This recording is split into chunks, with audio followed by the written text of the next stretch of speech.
So let's begin. Nature and purposes of business. What is business?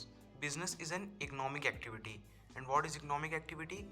The activities which are undertaken by people with the objective of earning money, and it includes monetary transaction. कोई भी वो activity जिसका main objective होता है पैसे कमाना, profit कमाना, और उसमें पैसे का ट्रांजैक्शन इन्वॉल्व होता है, वो होती है इकोनॉमिक एक्टिविटी। सपोज़ आप जाते हैं मार्केट में फ्रूट्स खरीदने, तो वहाँ पे आप उसको पैसे देंगे तभी तो आपको फ्रूट्स ना देगा।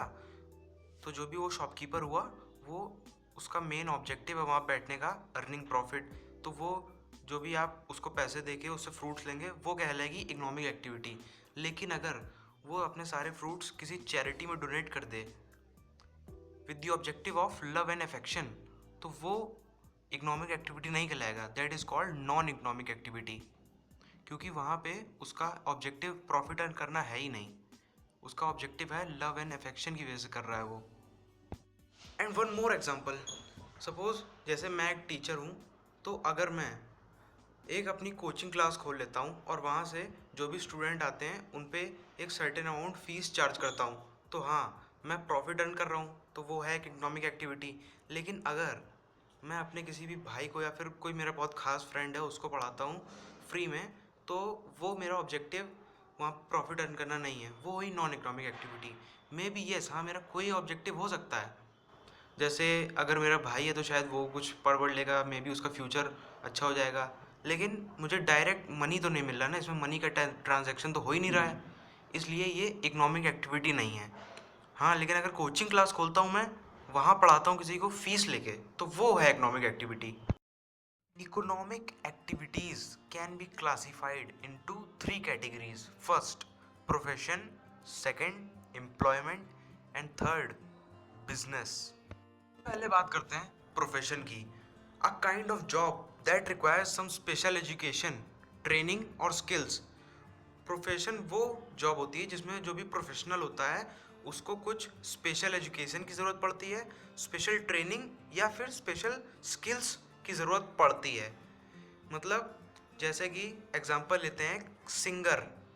सिंगर को एक स्पेशल स्किल की ज़रूरत होती है, उसने काफ़ी ट्रेनिंग करी होती है स्पेशली, तब जाके कहीं वो सिंगर बनता है, वरना हर कोई सिंगर नहीं बन सकता, हर किसी की आवाज़ उतनी अच्छी अच्छी नहीं होती।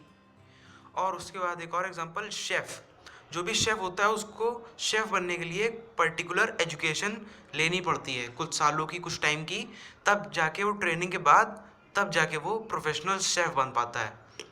या फिर एक मैकेनिक, कोई भी ऐसे मैकेनिक बन नहीं जाता, उसके लिए स्पेशल एजुकेशन की ज़रूरत पड़ती है, स्पेशल ट्रेनिंग की ज़रूरत पड़ती है, तब कोई जाके मैकेनिक बन पाता है।